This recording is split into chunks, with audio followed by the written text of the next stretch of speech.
जयद्रथ मैथिली शरण गुप्त द्वारा रचित प्रसिद्ध खंड काव्य है।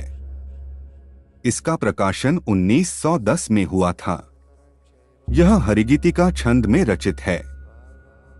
गुप्त जी की प्रारंभिक रचनाओं में भारत भारती को छोड़कर जयद्रथ वध की प्रसिद्धि सर्वाधिक रही। जयद्रथ और अर्जुन के बीच लड़ाई। यह खंड काव्य 7 सर्गों में विभक्त है। इसमें महाभारत का वह प्रसंग वर्णित है जिसके अंतर्गत द्रोणाचार्य द्वारा चक्रव्यूह की रचना किए जाने से लेकर अर्जुन द्वारा जयद्रथ के वध तक की कथा आ जाती है। महाभारत के युद्ध के समय द्रोणाचार्य के द्वारा बनाए गए 2 अभिमन्यु को फंसाकर जब जयद्रथ द्वारा उसका वध कर दिया जाता है तो युद्ध से लौटे हुए अर्जुन के लिए यह मृत्यु असहनीय हो उठती है और वे जयद्रथ वध की प्रतिज्ञा कर बैठते हैं तथा उस लक्ष्य की पूर्ति भी कर देते हैं। गुप्त जी ने महाभारत की कथा के इसी अंश को इस खंड काव्य का वर्ण विषय बनाया है। कवि ने ग्रंथ के प्रारंभ में मंगलाचरण के रूप में भगवान राम की स्तुति की है और इसके बाद इस कृति के उद्देश्य महाभारत युद्ध के कारण उसके उत्तरदायी व्यक्ति और परिणामों का संकेत किया है। 3 महाभारत का युद्ध होने के मूल कारण पर विचार करते हुए कवि का मत है कि संसार का सबसे बुरा कर्म अपने अधिकार का उपयोग न करना है। अपने अधिकारों को प्राप्त करने के लिए यदि कभी अपने बंधुओं को दंड देना पड़े तो यह कर्म अधर्म न माना जाकर धर्म ही माना जाएगा। कवि ने देशवासियों को यह संदेश दिया है कि पारस्परिक ईर्ष्या द्वेष का भाव छोड़कर मिलजुल कर रहना चाहिए। आपस की फूट विनाशकारी होती है। 4 इस काव्य की भाषा तत्समनिष्ठ खड़ी बोली है। हरिगीतिका छंद का प्रयोग किया गया है।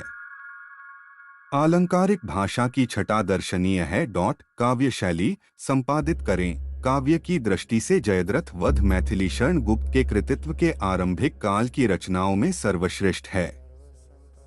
चित्रण कला और अप्रस्तुत विधान बहुत अच्छा है। भाषा में प्रवाह और ओज है। सुभद्रा और उत्तरा के विलाप में करुणा की अप्रतिबद्ध धारा प्रवाहित हुई है। 5 जयद्रथ वध की प्रथम सर्ग वाचक।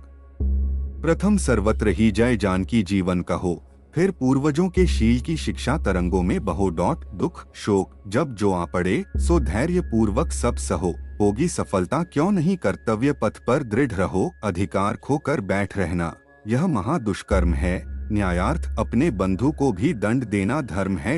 इस तत्व पर ही कौरवों से पांडवों का रण हुआ। 6 जो भव्य भारतवर्ष के कल्पांत का कारण हुआ। सब लोग हिलमिल कर चलो, पारस्परिक ईर्ष्या तजो। भारत न दुर्दिन देखता, मचता महाभारत न जो। ओ स्वप्न तुल्य सदैव को सब शौर्य सहसा खो गया।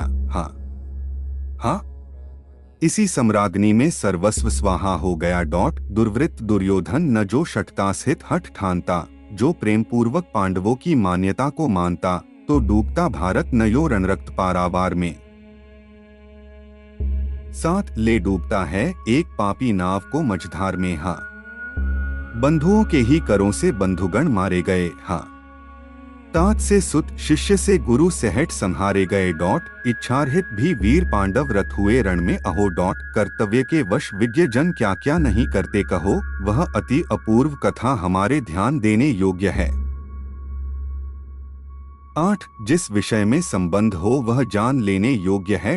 अतएव कुछ आभास इसका है दिया जाता यहाँ, अनुमान थोड़े से बहुत का है किया जाता यहाँ। रणधीर द्रोणाचार्य कृत दुर्भेद्य चक्रव्यूह को, शस्त्रास्त्र सज्जित ग्रथित विस्तृत शूरवीर समूह को, जब एक अर्जुन के बिना पांडव न भेद कर सके। 9 तब बहुत ही व्याकुल हुए, सब यत्न कर करके थके। यों देखकर चिंतित उन्हें धर ध्यान समरोत्कर्ष का। प्रस्तुत हुआ अभिमन्यु रण को शूर षोडश वर्ष का। वह वीर चक्रव्यूह भेदने में सहज सज्ञान था। निज जनक अर्जुन तुल्य ही बलवान था, गुणवान था। हे तात तजिए सोच को है काम क्या क्लेश का। मैं द्वार उद्घाटित करूंगा व्यूह बीच प्रवेश का। 10 यो पांडवों से कह समर को वीर वह सज्जित हुआ। छवि देख उसकी उस समय सुरराज भी लज्जित हुआ। नरदेव संभव वीर वह रणमध्य जाने के लिए बोला वचन निज सारथी से रथ सजाने के लिए। यह विकट साहस देख उसका सूत विस्मित हो गया, कहने लगा इस भांति फिर देख उसका वह नया। 11 इन्हें भी देखें, संपादित करें। जयद्रथ महाभारत में जयद्रथ सिंधु प्रदेश के राजा थे। जयद्रथ का विवाह कौरवों की एकमात्र बहन दुशाला से हुआ था। जयद्रथ वृद्धक्षत्र के पुत्र थे। वृद्धक्षत्र के यहाँ जयद्रथ का जन्म देर से हुआ था और जयद्रथ को यह वरदान प्राप्त था कि जयद्रथ का वध कोई सामान्य व्यक्ति नहीं कर पाएगा। साथ ही यह वरदान भी प्राप्त था कि जो भी जयद्रथ को मारेगा और जयद्रथ का सिर जमीन पर गिराएगा, उसके सिर के हजारों टुकड़े हो जाएंगे। 12 महाभारत का भयंकर युद्ध चल रहा था। लड़ते लड़ते अर्जुन रणक्षेत्र से दूर चले गए थे। अर्जुन की अनुपस्थिति में पांडवों को पराजित करने के लिए द्रोणाचार्य ने चक्रव्यूह की रचना की। अर्जुन पुत्र अभिमन्यु चक्रव्यूह भेदने के लिए उसमें घुस गया। उसने कुशलता पूर्वक चक्रव्यूह के 6 चरण भेद लिए, लेकिन 7वें चरण में उसे दुर्योधन, जयद्रथ आदि 7 महारथियों ने घेर लिया और उस पर टूट पड़े। जयद्रथ ने पीछे से निहत्थे अभिमन्यु पर जोरदार प्रहार किया। वह वार इतना तीव्र था कि अभिमन्यु उसे सहन नहीं कर सका और वीरगति का 13 अभिमन्यु की मृत्यु का समाचार सुनकर अर्जुन क्रोध से पागल हो उठा। उसने प्रतिज्ञा की कि यदि अगले दिन सूर्यास्त से पहले उसने जयद्रथ का वध नहीं किया तो वह आत्मदाह कर लेगा। जयद्रथ भयभीत होकर दुर्योधन के पास पहुंचा और अर्जुन की प्रतिज्ञा के बारे में बताया। दुर्योधन उसका भय दूर करते हुए बोला, चिंता मत करो मित्र, मैं और सारी कौरव सेना तुम्हारी रक्षा करेंगे। अर्जुन कल तुम तक नहीं पहुंच पाएगा, उसे आत्मदाह करना पड़ेगा। अगले दिन युद्ध शुरू हुआ। अर्जुन की आंखें जयद्रथ को ढूंढ रही थीं, किंतु वह कहीं न। 14 अर्जुन की आंखें जयद्रथ को ढूंढ रही थीं, किंतु वह कहीं नहीं मिला। दिन बीतने लगा। धीरे धीरे अर्जुन की निराशा बढ़ती गई। यह देख श्री कृष्ण बोले, पार्थ, समय बीत रहा है और कौरव सेना ने जयद्रथ को रक्षा कवच में घेर रखा है।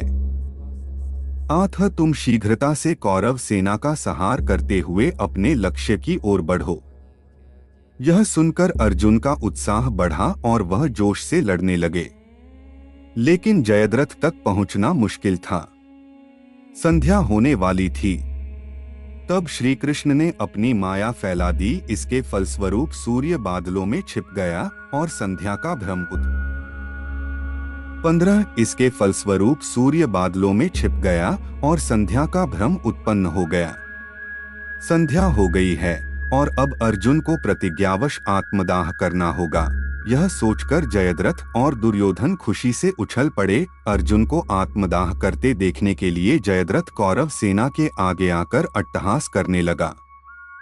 जयद्रथ को देखकर श्री कृष्ण बोले, पार्थ, तुम्हारा शत्रु तुम्हारे सामने खड़ा है, उठाओ अपना गांडीव और वध कर दो इसका। वह देखो अभी सूर्यास्त नहीं हुआ है। यह कहकर उन्होंने अपनी माया समेट ली। देखते ही देखते सूर्य बादलों से निकल आया। 16 सबकी दृष्टि आसमान की ओर उठ गई। सूर्य अभी भी चमक रहा था। यह देख जयद्रथ और दुर्योधन के पैरों तले जमीन खिसक गई। जयद्रथ भागने को हुआ, लेकिन तब तक अर्जुन ने अपना गांडीव उठा लिया था। तभी श्री कृष्ण चेतावनी देते हुए बोले, हे अर्जुन, जयद्रथ के पिता ने इसे वरदान दिया था कि जो इसका मस्तक जमीन पर गिराएगा उसका मस्तक भी 100 टुकड़ों में विभक्त हो जाएगा। इसलिए यदि इसका सिर जमीन पर गिरा तो तुम्हारे सिर के भी 100 टुकड़े हो जाएंगे। 17 है पार्थ, उत्तर दिशा में यहाँ से 100 योजन की दूरी पर जयद्रथ का पिता तप कर रहा है।